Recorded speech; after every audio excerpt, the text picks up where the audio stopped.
Welcome to RV Mods Part 6, a compilation of RV mods. Here they are in random order. I hope you find some of these useful should you ever have the need. The Pop-A-Plate and Pop-A-Bowl dispensers. It's an inexpensive product. It goes right underneath the countertop, and I gotta tell you, for some reason, whenever I give my friends a tour of the RV, this one out of all of them is what they find the most fascinating. New cabinets and headboard storage in the master bedroom. You can never have too much storage, and the bedroom is no exception. In fact, any place in an RV is no exception. So here I am putting together a combination storage and headboard for the RV. Reading lamps by the bedside. USB ports for multiple devices. TV set and USB ports by the entrance. Neatening up the wires and the frame to come. Now, I gotta tell you, we enjoy a puzzle from time to time on the kitchen table, so I built a removable top that we can eat on while our puzzle stays safe underneath.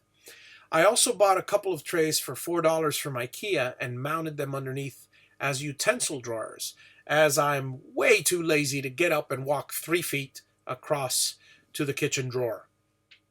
I replaced the main cable access hole on the exterior for the RV electrical cord with a marine plug.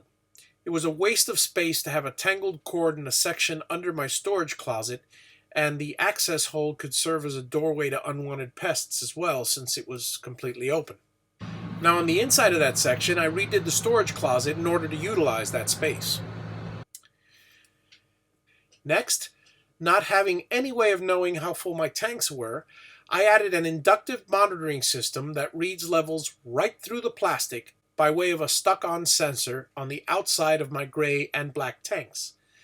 The control panel reads in increments of 5% and indicates also the current battery voltage, if I need to know it.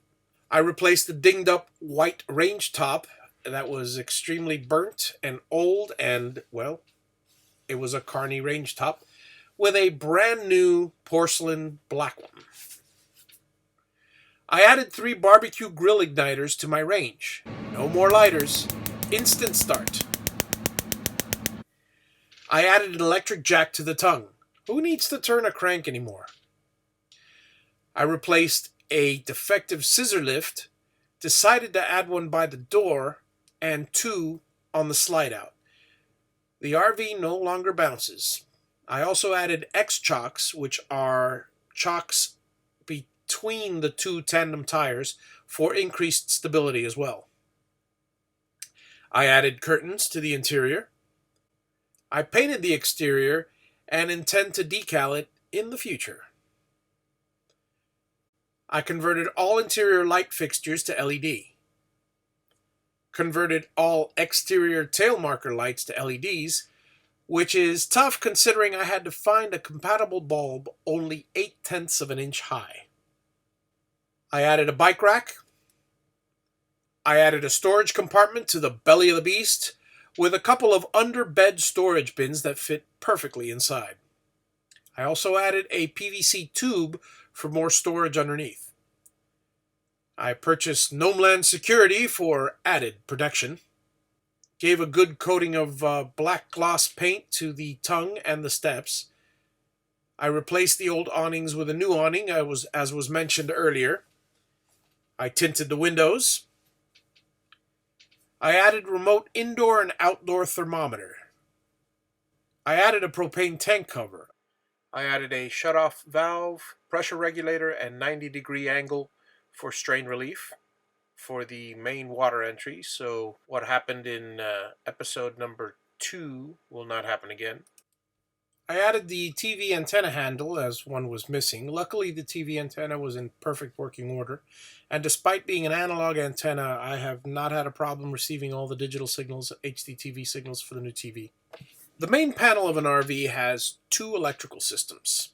One is the 12-volt system, which runs all the lights. It's connected to the batteries, the chargers, the converter, etc., yada, yada. And you've got the 120-volt system.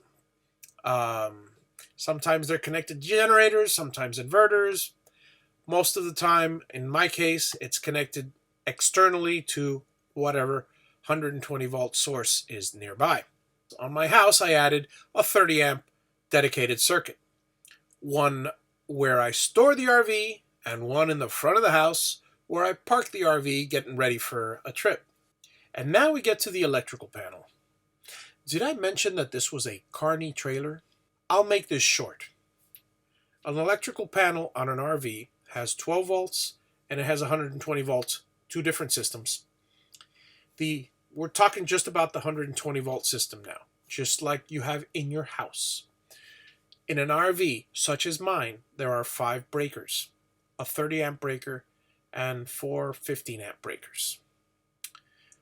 How do I know this? Because the main line draws 30 amps maximum and is thick enough to have 30 amps, and all the other cables inside the RV, and I know because I've taken it apart, whole push 15 max. What did I see? All 30 amp breakers. If I would have plugged in a device that pulls, say, 25 amps, those wires would fry and burn before that breaker would even pop. So I rewired the 120 volt system as well. I added an exterior outlet cover, which is all completely beat up and, well, it basically non-existent. I added an exterior light strip for the porch. I added a spare tire cover. I also purchased 4 tire covers for the tires when the trailer is not in use. Apparently, Carneys don't believe in having batteries on their trailers since they're moving from spot to spot and always plug into electric. So I purchased 2 marine batteries, and I bought 2 battery boxes. I put in a main cutoff switch. One of the most useful mods I did on the RV was a wireless backup camera. The wireless backup camera attaches to the license plate and transmits a signal straight to a screen that clips onto my rearview mirror. The vent hood over the range was missing a cover, so bugs could get in, so I took care of that. I got a new door handle, and I got a new door interior handle.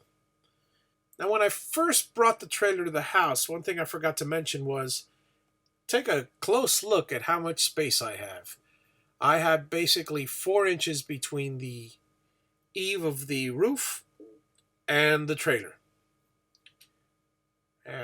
I remedied that situation by trimming it 18 inches. The roof, not the trailer. And here's some of the modifications that I'm going to be doing in the future.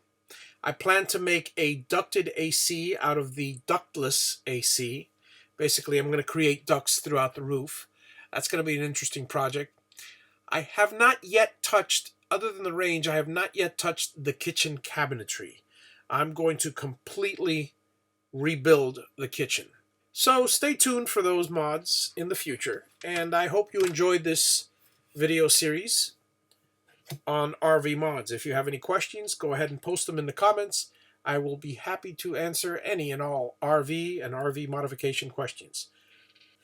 Now, renovating, revamping, and restoring an RV is one thing, but building one from scratch is a whole different beast. Please check out my friend Zach Manring from Southern Ginger Workshop's videos as he's building a teardrop trailer from the ground up. It's a sight to see. My name is Javier Unzueta from Javi's Woodshop. Please remember to hit the subscribe button on your way out. Have a wonderful day.